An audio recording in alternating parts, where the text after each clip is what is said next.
आज खेत में बहुत सारे केकड़े मिलेंगे। हाँ, चलो जल्दी ढूंढते हैं।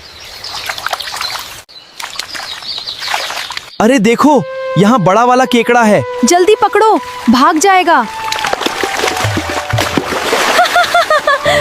आज तो हमारी टोकरी भर गई। आज बहुत स्वादिष्ट खाना बनेगा। मैं नहाकर आता हूँ। ठीक है, तब तक मैं खाना बनाना शुरू करती हूँ। सबसे पहले केकड़ों को अच्छी तरह साफ करेंगे, फिर प्याज, लहसुन और मिर्च तैयार करेंगे। अब तेल गरम करके प्याज को सुनहरा हरा होने तक भूनेंगे। फिर हल्दी, मिर्च और मसाले डालेंगे। अब केकड़े डालकर अच्छी तरह पकाएंगे। थोड़ा पानी डालकर स्वादिष्ट ग्रेवी तैयार करेंगे। वाह, खुशबू तो बहुत अच्छी आ रही है। तुमने बहुत ही स्वादिष्ट केकड़ा बनाया है। प्यार से बनाया हुआ खाना हमेशा स्वादिष्ट होता है। चलो साथ में खाते हैं।